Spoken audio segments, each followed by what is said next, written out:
అధ్యక్ష, గౌరవ మంత్రి గారు ఉరుమురు మంగళం మీద పడ్డట్టు మొన్న నా మీద పడ్డారు, ఇప్పుడు నా మీద పడ్డారు. అధ్యక్ష, అర్థం కావట్లేదు అసలు. నేను తనకు పోటీ కాదు, తన ఆ పార్టీలో నేను ఈ పార్టీలో, తనకు అసలు పోటీ కాదు. మరి ఎందుకు కామెంట్ చేస్తున్నా నాకు అర్థం కాలేదు.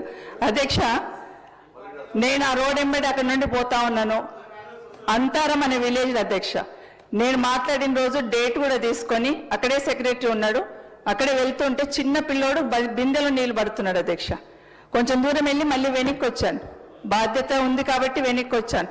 ఏం బాబు ఎందుకు పట్టుకుంటున్నావు నీళ్ళు అంటే, నల్ల రాక 1 వీక్ అవుతుందమ్మా అన్నారు. ఇమీడియట్గా ఆఫీసర్స్కి ఫోన్ చేశాను. అధ్యక్ష, ఏదో రిపేర్ ఉంది అందుకే రాలేదమ్మా అన్నారు. అమ్మ, వ్యవస్థలో లోపాలను ఎత్తి చూపిస్తాం అంతే తప్పిస్తే మీ మీద వ్యక్తిగతంగా కాదు. ఇక్కడ ప్రభుత్వంలో ఎవరమున్నా ప్రజాప్రతినిధులుగా రోడెంబడి పోతున్న ఏదైనా సమస్య ఉన్నప్పుడు, ప్రజలకు ఇబ్బంది ఉన్నప్పుడు దిగి అడుగుతాం. అది వ్యవస్థలో ఉన్న ఇబ్బందిని ఎత్తి చూపించడమే తప్పిస్తే అక్కడ అధికారులు పనిచేయకపోవచ్చు. ఇంతకుముందు సునీత గారు చెప్పినట్టు డబ్బులు ఇవ్వలేదు కాబట్టి మెయింటెనెన్స్ చేయలేకపోతాం అన్నారు. దాన్ని కూడా మీరు తప్పుపడితే ఎట్లమ్మా? వాటర్ వస్తలేవంటే వస్తలేవని చెప్తాను, మీరు దాన్ని సెట్ చేసుకోండి. ఎమ్మెల్యే గారు ప్లీజ్, ఎమ్మెల్యే గారు ప్లీజ్ అంటుండే, ప్లీజ్ ప్లీజ్ అండి, రన్నింగ్ కామెంట్ వద్దు. నేను మాట్లాడిన తప్పుంటే చెప్పండి. నీళ్ళు రాకపోతే రాలేదని చెప్పండి, నేను ఎవరిని కామెంట్ చేయలేదు అక్కడ.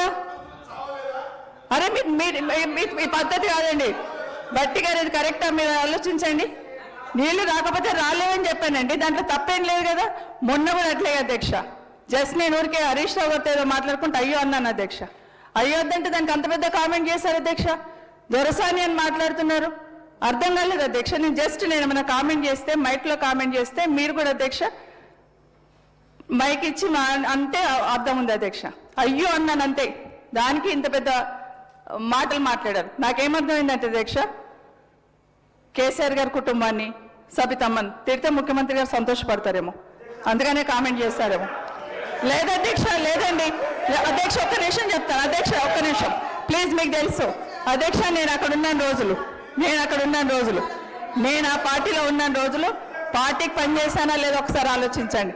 ఎస్, నాకు ఆ రోజు ఆ పార్టీ ఉన్న రోజు నాకు మంత్రి పదవి ఇచ్చింది. అధ్యక్ష, కాదనట్లేదు. థ్యాంక్స్ టు సోనియా గాంధీ గారు, ఆ రోజున రాజశేఖర రెడ్డి గారికి, ఆ రోజున కిరణ్ కుమార్ రెడ్డి గారికి, రోషయ్య గారికి, మొన్న ఇచ్చిన కేసీఆర్ గారికి కూడా మంత్రి పదవి ఇచ్చారు. అధ్యక్ష, మీరు మన జిల్లా పార్టీకి నేను సర్వీస్ చేయలేదు. అధ్యక్ష, ఎస్, పార్టీ మంచి చేసింది అన్నప్పుడు పార్టీ చేసిన నష్టం కూడా చెప్పుకుంటాం. అధ్యక్ష, నా మీద 5 CBI కేసులు రాజశేఖర రెడ్డి కుటుంబాన్ని కొట్టడానికి నా మీద పెట్టలే. అధ్యక్ష, నేను ఒక్క మాట మాట్లాడానా? నాకు టికెట్ ఇవ్వకపోయినా నేను మాట్లాడానా? ఎందుకు అధ్యక్ష? తను కాంగ్రెస్ పట్ల పుట్టి పెరిగినట్టు తనే మీద వేసుకొని మాట్లాడేసింది, నాకు అర్థం కాలేదు. అసలు సంబంధం లేని ఇష్యూ, తనకు నాకు ఏం మాత్రం సంబంధం లేదు. మీరు మాట్లాడుతుంటే మీరు అట్లా ఇంకా మీరు వదిలేస్తే ఎట్లా అధ్యక్ష? మీరైనా కనీసం చెప్పాలి కదా. దయచేసి ఇట్లాంటి కనీసం ముందున్న పునరావృతం కాకుండా దయచేసి మీకు రిక్వెస్ట్ చేస్తున్న, వ్యక్తిగతంగా మాట్లాడుకుని బయట మస్తు వేదికలు ఉంటాయి. అధ్యక్ష, ఇక్కడ ప్రజా సమస్యలను ప్రశ్నిద్దాం, ప్రజా సమస్యల గురించి డిస్కస్ చేద్దాం. నేను ఈ రోజు మన రేవంత్ రెడ్డి గారు ముఖ్యమంత్రి గారు అసెంబ్లీలో మాట్లాడిన వరకు నేను కాంగ్రెస్ పార్టీని కామెంట్ చేయలేదు. అధ్యక్ష, ఎప్పుడైతే మాట్లాడారో అప్పుడు మాత్రమే కామెంట్ చేసిన. నా మీద కేసులు పెట్టింది మాట్లాడలేదు, నాకు టికెట్ ఇవ్వండి మాట్లాడలేదు, అసలు కామెంట్ చేయలేదు. కానీ ఈరోజు మళ్ళీ కాంగ్రెస్ పార్టీ ఏంటంటే ఎస్ చేసింది, మంత్రి పదవి ఇచ్చింది, 5 CBI కేసులు కూడా పెట్టింది, అది కూడా మాట్లాడదంటే ఎట్లా అధ్యక్ష?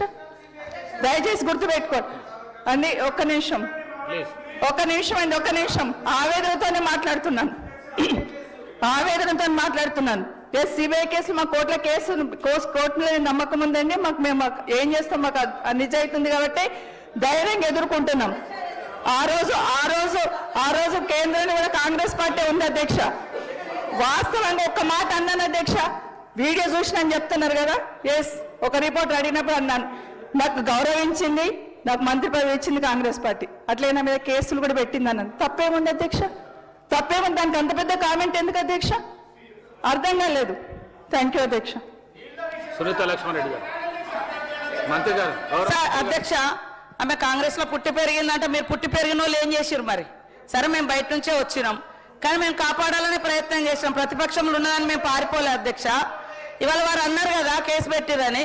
కేసు పెట్టిన తర్వాత కూడా మీరు కాంగ్రెస్ తరఫున ఎమ్మెల్యేగా నిలబడి, ఎమ్మెల్యే అయినాక మిమ్మల్ని ఓడించాలనే ప్రయత్నం చేసిన పార్టీలోకి పోయి మీరు మంత్రి అయ్యారు. కాంగ్రెస్ నిన్న కేసు పెట్టినప్పుడు మీరు పక్కకు పోలే కదా, ఆ కోపం ఉంటే పక్కకు అప్పుడే పోవాలి కదా. మీరు ఇదే పార్టీ తరఫున ఎమ్మెల్యే అయ్యారు కదా. మరి ఆ రోజు కూడా అధ్యక్ష, ఆ రోజు కూడా నేను వారి పేరు పెట్టలే, ఇక్కడ గులుగుతా ఉండే అధ్యక్ష. మీరు మాట్లాడినప్పుడు విన్నారు కదా. సార్ అధ్యక్ష, ఆ రోజు కూడా వారి పేరు పెట్టలే. ఇవన్నీ ఎందుకు చదువుతుండో మరి అర్థం కావట్లేదు. నేను రిజైండర్ కూడా ఆ రోజు మా తల్లితోటి వెంటనే నేను తెప్పించిన అధ్యక్ష. అక్కడ పిల్లలు ఆడుకుంటాంటే అయ్యో కేసీఆర్ లేడు కాబట్టి నీళ్లు కూడా వస్తారు అంటే కేసీఆర్ లేకుండా ఊళ్ళల్లో నీళ్ళే రావయ్యా. అది వ్యవస్థ. ఇప్పుడు ఈ భవనం కట్టినా లేడు, ఈ భవనాన్ని వాడుకుంటలేమా అధ్యక్ష? నిజాం లేడు, వాడుకుంటలేమా?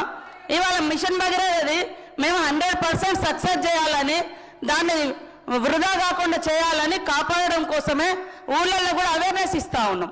ఇప్పుడు గ్రామ సభలలో కూడా రెగ్యులర్గా మా మిషన్ భగీరథ యొక్క నీళ్ళ యొక్క ఆవిష్కత అంటే ఇంపార్టెన్స్ ఏందో తెలియజేస్తా ఉన్నాం. ఇవాళ వేరే వాటర్ తాగడం మూలంగా అందులో ఏం మినరల్స్ ఉండవు, హెల్త్ పాడైతుంది. ఇవి సహజ సిద్ధమైనటువంటి వాటరు, ఇవన్నీ వస్తున్నాయని మేము ఎక్కడికక్కడ గ్రామ సభలు పెట్టి తీర్మానాలు చేయిస్తున్నాం అధ్యక్ష. కానీ ఇట్లా నీళ్లు రావట్లేదు, ఏం రావట్లేదు, ఇది కరెక్ట్ కాదు కదా అధ్యక్ష ఇట్లా మాట్లాడడం. మీరెందుకు ఆవేదన పడుతున్నారో మాకు అర్థమవుతుంది. ఆ రోజు నన్ను అన్నందుకు మరి మేము అన్నాము, అరే ఇక్కడ 10 ఏళ్ల కింద జరిగిన అభివృద్ధిని అవతల ఉన్నోళ్ళు విమర్శిస్తున్నారు. నేను టీడీపీ ఉన్నప్పుడు అధికారంలో లేని, ఓడిపోయినాకనే వచ్చిన, కాంగ్రెస్ అధికారంలో ఉన్నప్పుడు కూడా లేను సార్. కానీ ఈ పార్టీలో ఉన్నప్పుడు ఆ పార్టీ మంచి చెడులను కూడా భుజాన్ని వేసుకోవాల్సిన అవసరం ఉంటుంది. అప్పుడు మీరు మంత్రిగా ఉన్న విషయాలను కూడా అవతల విమర్శిస్తుంటే మీరు అక్కడ అవును అవును అనే మాట్లాడుతుంటే నాకు ఆవేశం వచ్చింది అధ్యక్ష. అందుకనే నేను ఆ రోజు అయ్యే దొరసానే అన్నాం. అది మీరు మైక్ తోటి మాట్లాడలే, అసలు మీ పేరు కూడా పెట్టలే. 3 ఉన్నారు ఆడ ఎమ్మెల్యేలు, 3 మా ఎమ్మెల్యేలు ఉన్నారు. ఇప్పుడు కూడా నేను చాలాసేపు ఆ మేడం మాట్లాడుతుంటే విన్నా అధ్యక్ష. కానీ అసలు ఏం అంటే ఇప్పుడు మొత్తం అప్పుడే డెవలప్ అయినాక ఇంకా నేనేం చేయాలి అధ్యక్ష? అన్ని బాగున్నాయి అంటున్నారు. ఇప్పుడేం మళ్ళీ ఒక్క రోడ్ లేదు, ఒక్క వాటర్ ట్యాంక్ లేదు అని మళ్ళీ ఇట్లా అంటారు. ఇది కరెక్ట్ కాదు కదా అధ్యక్ష, ఇది కరెక్ట్ కాదు కదా. అంత ఇప్పుడు ఆమెకు నా మీద ద్వేషం ఉండొచ్చు, పాపము వాళ్ళు అటు పోయారు కాబట్టి అయ్యో సీతక్క వచ్చి ఇక్కడ మంత్రి అయిందని నాకేమనుకుంటా. వాళ్ళని బతిలాడినాం అధ్యక్ష, వాళ్ళని బతిలాడినాం, ఉండండి అని బతిలాడినాం అధ్యక్ష. అట్లేం లేదు, మాకేం ఆమె మీద గౌరవం. నిన్నగాక మొన్న కూడా అనుకున్నాం ఆమె మీద గౌరవం, లక్ష్మమ్మ మీద కూడా గౌరవం, మాకు వ్యతిరేకం ఏం లేదు సార్. కానీ ఆ మాటలు అన్న తర్వాత ఫస్ట్ టైం నేను కూడా ఆ రోజు అన్నా అట్లాగా ఆ గవర్నమెంట్ 10 ఏళ్ళు వాళ్ళు మంత్రులు ఉన్నప్పుడు అన్న విషయాలను కూడా వాళ్ళు విమర్శిస్తుంటే, వాళ్ళని అట్లా సమర్థిస్తుంటే అప్పుడు అనాల్సి వచ్చింది అధ్యక్ష. కాబట్టి అందులో నాకు వ్యక్తిగతంగా ఆమె కేటగిరీ వేరు, నా కేటగిరీ వేరు, నా రాజ్యం వేరు, వాళ్ళ రాజ్యం వేరు. ఎక్కడో మాది అడవులు, వాళ్ళు హైదరాబాద్ సిటీ, వాళ్ళ ఉన్నత వర్గాలు, మేము అడవి బిడ్డలం అధ్యక్ష. మాకెక్కడ వాళ్ళతో కంపారిజం లేదు అధ్యక్ష, మాకు వాళ్ళకి ఎక్కడ కంపారిజం లేదు. మేము ఎక్కడో ఉండేటోళ్ళు, మీరు ఇక్కడ ఉండేటోళ్ళు, కాబట్టి అది కరెక్ట్ కాదు. మీ మీద మాకు వ్యక్తిగతమైన ద్వేషం లేదు. మీరు అన్న మాటలను ఒకసారి మీరు పరిశీలించుకోవడానికి నేను కోరుతా ఉన్నా అధ్యక్ష. సునీత లక్ష్మారెడ్డి గారు కూర్చోండి అధ్యక్ష. లేదని చెప్పింది కదా, మీ మీద ఎటువంటి విద్వేషం లేదని చెప్పింది. అధ్యక్ష మంత్రి గారు అంటే మాకు గౌరవం అధ్యక్ష. ఒక మంత్రి అయిన తర్వాత వ్యవస్థను చూస్తాం, వ్యవస్థలో తను నిర్వహిస్తున్న శాఖలో వ్యవస్థ లోపాలు ఎత్తి చూపిస్తాం తప్పిస్తే కులమేంటి, మతమేంటి, రంగేంటి అని చూడం అధ్యక్ష. మమ్మల్ని కూడా కామెంట్ చేసే వాళ్ళు ఉంటారు అధ్యక్ష. ఎప్పుడైనా ఎక్కడైనా ఎవరినైనా కామెంట్ చేసే చూసారు అధ్యక్ష? అసలు మాకు ఎలాంటి ఇది లేదు అధ్యక్ష. దయచేసి గౌరవ మంత్రి గారికి మా రిక్వెస్ట్ మాకు అలాంటి అభిప్రాయం లేదమ్మా. జస్ట్ వ్యవస్థలో లోపాలను ఎత్తి చూపిస్తాం, అది మాత్రమే మా డ్యూటీ అనుకుంటాం ప్రతిపక్షంగా తప్పిస్తే ఇంకో ఆలోచన లేదు. Thank you so much sir. Thank you. Sunitha Laxma Reddy గారు అధ్యక్ష, అయిపోయింది. మరి మంత్రి గారు అంటే నిజంగా కూడా మా అందరికీ గౌరవం అధ్యక్ష. ఎందుకంటే మేము అక్కడ ఉన్నప్పుడు కూడా తను ఇక్కడ ఉన్నప్పుడు మేమందరం కలిసి కూర్చొని మాట్లాడుకునే వాళ్ళం అధ్యక్ష. ఒక మహిళగా, ఒక సోదరిగా ఇంకా తను ఎదగాలనే కోరుకుంటాను తప్ప తన పైన వేరే అభిప్రాయం లేదని చెప్పేసి కూడా ఈ సందర్భంగా తెలియజేస్తాను అధ్యక్ష. నేను కూడా మంత్రిగా పనిచేసిన సేమ్ పంచాయత్ మరి అదేవిధంగా రూరల్ డెవలప్మెంట్, మరి అది women and child welfare department, ఇవన్నీ కూడా నా శాఖ ఇంతకుముందు చేసినటువంటి. కానీ ఎప్పుడున్నా కూడా ఎక్కడున్నా కూడా కట్టుబడి ఉన్నాం అధ్యక్ష. అదే విధంగా కమిట్మెంట్ తో ఉన్నాం అధ్యక్ష. అక్కడ నుంచి పార్టీ చేంజ్ కాగానే మేము ఇవన్నీ మారిపోయినాయంటే మేము ఎందుకు మారినామో చెప్పాలి కదా అధ్యక్ష. ఎందుకు మారినామో మరి వాళ్ళందరికీ తెలుసు. దాని జోలికి పోను. కానీ నేను ఏంటంటే మరి ఈ రోజు ఉన్నటువంటి కొన్ని లోపాలను ఎత్తి చూపిస్తా ఉన్నాం అధ్యక్ష. లోపాలని ఎత్తి చూపించడానికి ప్రయత్నం చేస్తున్నాం, దాన్ని సరి చేయమని చెప్పేసి మేము క్లియర్ గా చెప్తా ఉన్నాం.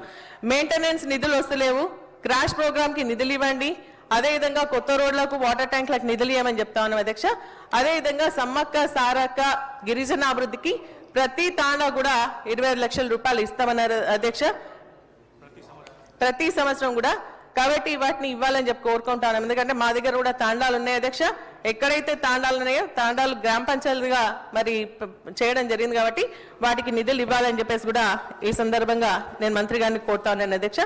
అధ్యక్ష, పెన్షన్ విషయాలకు వస్తే అధ్యక్ష, మరి పెన్షన్ అనేది సామాజిక ఆర్థిక భద్రత కల్పిస్తుంది అధ్యక్ష. అందుకనే కేసీఆర్ గారు ఒక పెద్ద కొడుకులాగా మరి ఒక అవ్వకు తాతకి మరి 200 ఉన్న పెన్షన్ 2016, వికలాంగులకు 4016 రూపాయలు చేయడం జరిగింది అధ్యక్ష. అయితే దీంతో పాటు ఒంటరి మహిళలకు ఎక్కడ లేదు అధ్యక్ష, చేనేత కార్మికులకు, బీడీ కార్మికులకు, అదేవిధంగా ఎయిడ్స్, ఫైలేరియా, డయాలసిస్ పేషెంట్స్ కూడా ఈ ఆసరా పెన్షన్ ఇచ్చి వారిని ఆదుకోవడం జరిగింది అధ్యక్ష. మరి అప్పుడు ఉన్నటువంటి ప్రభుత్వంలో మరి 43,70,751 పెన్షన్స్ ఉండే అధ్యక్ష.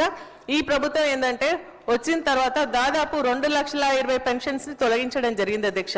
ఎందుకు అంటే ట్రాక్టర్స్ ఉన్నాయను, కారు ఉన్నాయను, వాళ్ళ ఇంట్లో ఎవరో ఉద్యోగం చేస్తున్నారో, ప్రైవేట్ ఉద్యోగం చేస్తున్నారో తొలగించడం జరిగింది అధ్యక్ష. అది కరెక్ట్ కాదు అధ్యక్ష, తప్పకుండా వారికి ఇవ్వాలి. ఇప్పుడు ఇస్తున్నటువంటి పెన్షన్స్ 41,48,000 అధ్యక్ష. తిరిగి వాటిని మళ్ళీ ఇప్పుడు 2 లక్షలు ఇస్తామని చెప్పేసి చెప్తా ఉన్నారు అధ్యక్ష. కాబట్టి అర్హులైతున్నటువంటి వాళ్ళందరూ కూడా పెన్షన్స్ ఇవ్వాలని చెప్పేసి కూడా నేను కోరుతూ, మీరు చెప్పినట్టుగా ఏదైతే హామీ 6 గ్యారంటీల్లో మరి ఈ పెన్షన్స్ 4,000 పెంచుతామని చెప్పిండ్రు, అదే విధంగా వికలాంగులకు సంబంధించి పెన్షన్స్ పెంచుతామన్నారు, పెంచాలని చెప్పేసి కూడా ఈ సందర్భంగా తెలియజేస్తున్నాను అధ్యక్ష. అధ్యక్ష, గ్రామాల్లో అధ్యక్ష మన వితంతువులు అధ్యక్ష, పాపం ప్రతి గ్రామానికి 30 నుంచి 40 మంది వితంతులు ప్రతి నెల పెన్షన్ వస్తుంది ఎదురు చూస్తా ఉన్నారు. అదే విధంగా వికలాంగులకు సంబంధించి రెన్యువల్ చేసుకొని, ఇంతకుముందు గతంలో పెన్షన్ వచ్చి